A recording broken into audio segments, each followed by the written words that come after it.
मीनाक्षी डांगी जी, लखनऊ से। राधे राधे बाबा जी। राधे राधे महाराज जी। महाराज जी, मेरा प्रश्न है कि शिव जी की आराधना में भक्त को सबसे पहले क्या अनुभव होना चाहिए, शांति, भक्ति या वैराग्य? श्रद्धा और विश्वास। सबसे पहला सोपान है श्रद्धा, फिर है विश्वास, फिर आगे संसार से वैराग्य, फिर प्रभु के चरणों में अनुराग, और फिर अगर मोक्ष चाहता है तो मोक्ष, प्रेम चाहता है तो प्रेम मार्ग में चला जाएगा। पर सबसे पहली सीढ़ी है श्रद्धा, फिर है विश्वास, दृढ़ विश्वास भगवान के चरणों में। तब फिर अनुभूतियां शुरू होती हैं। जब पहले दृढ़ विश्वास होना ही कठिन है, भगवान के चरणों में विश्वास होना कठिन है।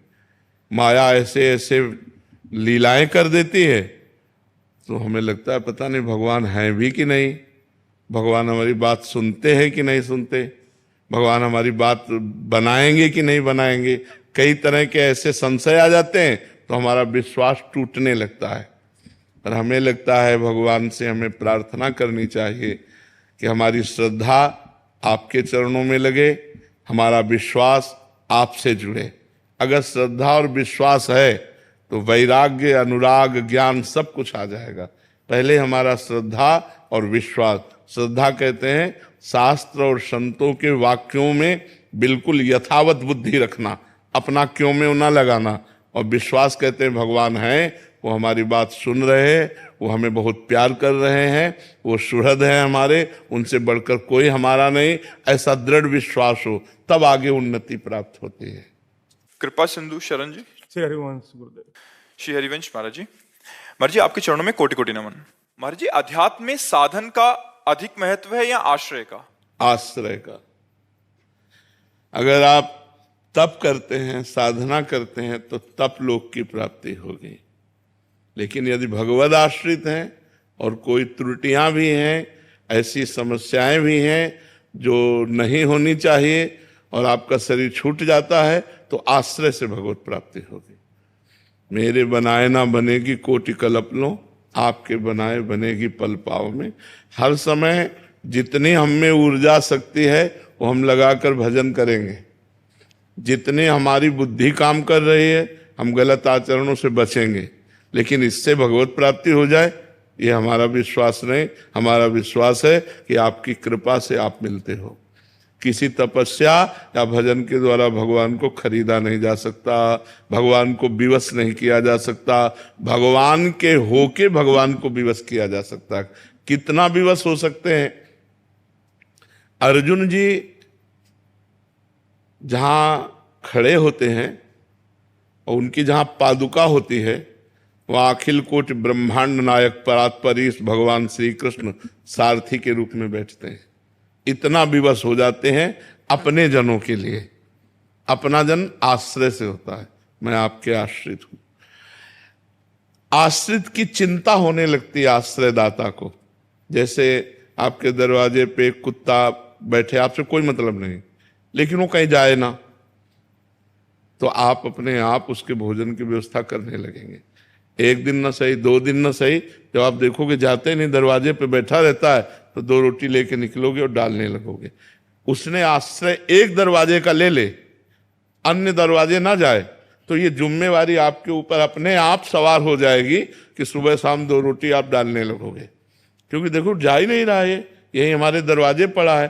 तो ऐसे ही हम बिल्कुल कोई अन्य आश्रय ना लें और प्रियाजू के आश्रित हो जाए तो हमारा काम बन जाएगा। अनन्य आश्रय बहुत बड़ी बात है। अनुकूलता होती है तो लगता है प्रियाजू की बहुत कृपा है, और जब प्रतिकूलता होती तब ऐसे मन घबरा जाता है कि पता नहीं, हे शंकर भगवान आप कृपा करो, हे राम जी आप कृपा करो, हे श्याम जी आप कृपा करो, हे देवी जी आपकी।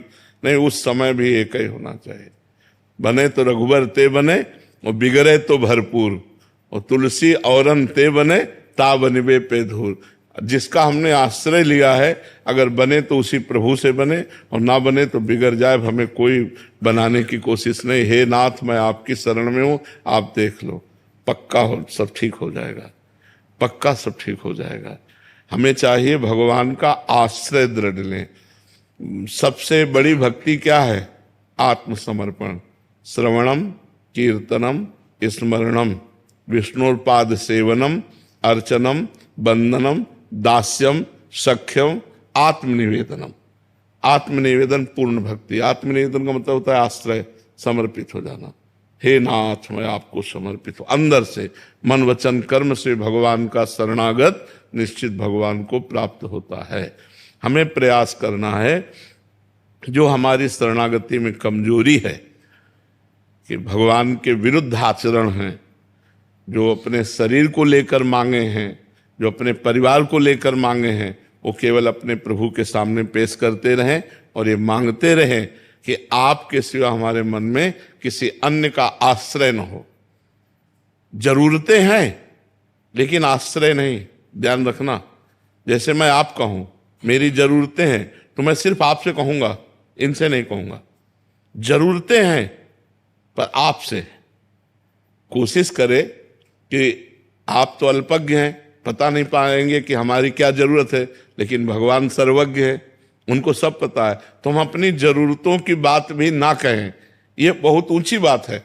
लेकिन अगर कहें तो सिर्फ अपने प्रभु से, जो हमने प्रभु को अपना माना है, राम रूप, कृष्ण रूप, राधा रूप, शिव रूप, हम उसी से बात करें कि ये जरूरतें यद्यपि हमें आपसे नहीं कहनी चाहिए, पर हम अज्ञानवश कह रहे हैं ये जरूरतें, पर आपसे, औरों से नहीं। तो ये अनन्य आश्रय जो है ये बहुत जल्दी भगवत प्राप्ति करा देता है। नहीं तो जन्म जन्म जतन करते रहो, कोई त्रुटियां होती रहती हैं और भगवान से मिलने में बाधा पहुंच जाती है। पर अगर आश्रय लिए हो तो त्रुटियां होने पर भी भगवान कृपा करके अपनी शरण में ले लेते हैं।